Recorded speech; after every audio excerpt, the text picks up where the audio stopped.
Good morning to all my followers right throughout the country. We've had a great weekend of watching the 2026 World Cup in soccer. And apparently some of the teams have fallen out.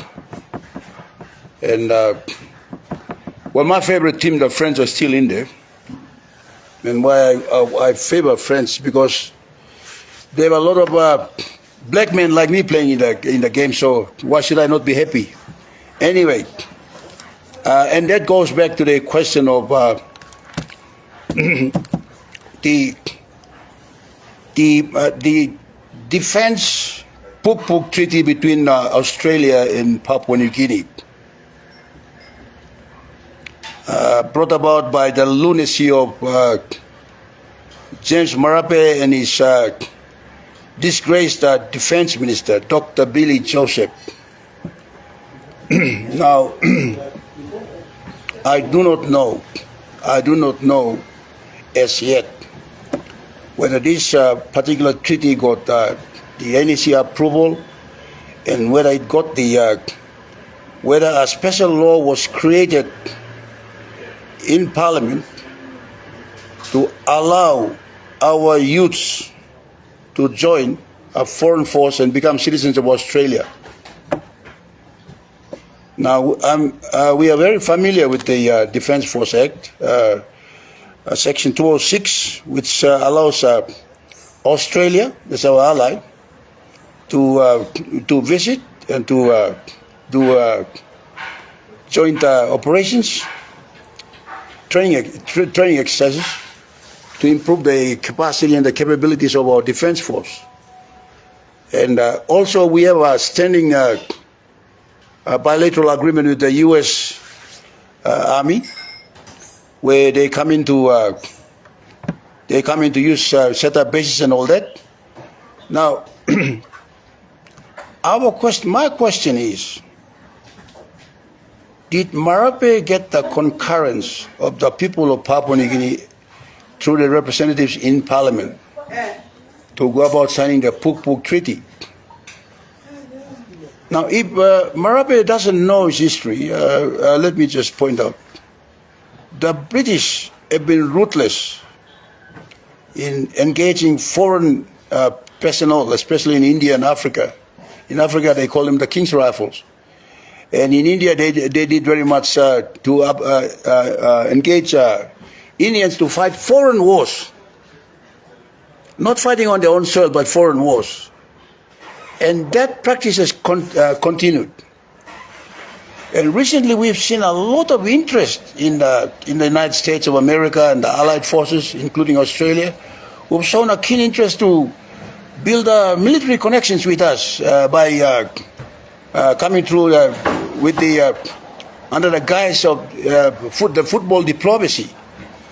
Now that's a shameful thing for the Australian government and the Americans to be interested in our affairs. We have no wars with anybody. We don't have any internal conflicts.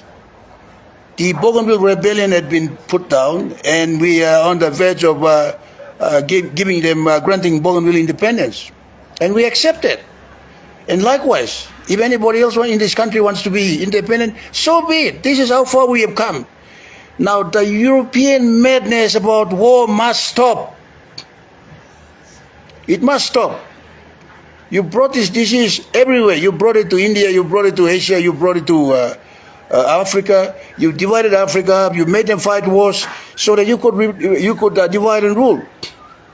Now that's got to stop. Anthony Albanese, I hope you are listening to me. And you are a very civilized person. Why do you want to use 10,000 young Papua New Guineans as cannon fodder?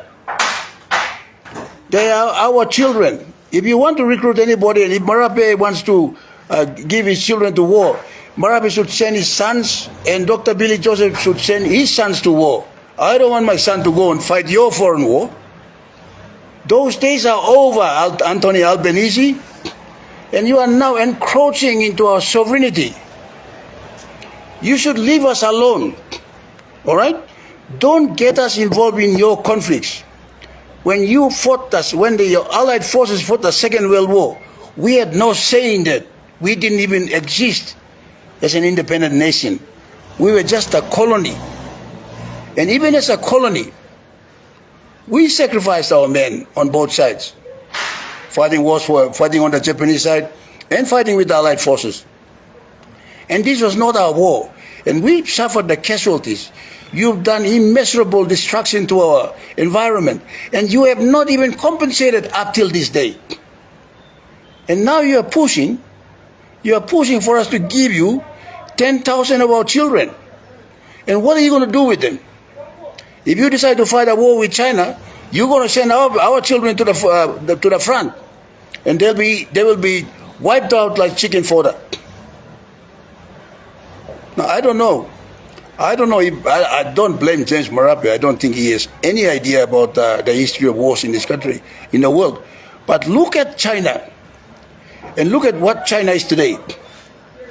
It is a global superpower. And we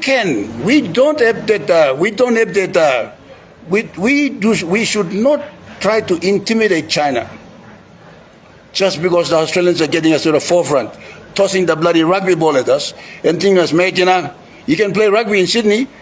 When Anthony Albanese, let me take you back in time. I am now 66 years old, to be exact.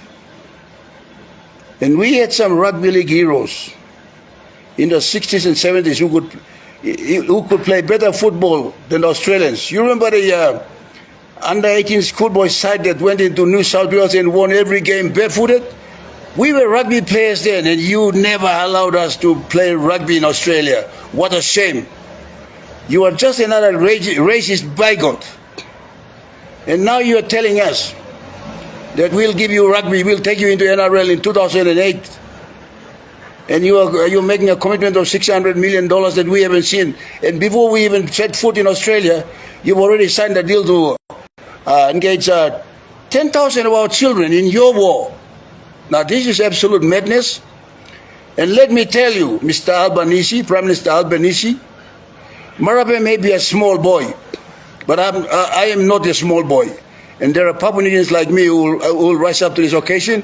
We will challenge it in the Supreme Court of Papua New Guinea, and we will take it to the international courts, not to allow you to come here and take this soft approach to dominate our economy. Now, you get that straight from me, and we will see you in court. Thank you for watching me. Mohammed John Ndemongo Kur, President of the People's Anti-Corruption Movement. You have a nice day, Albanese.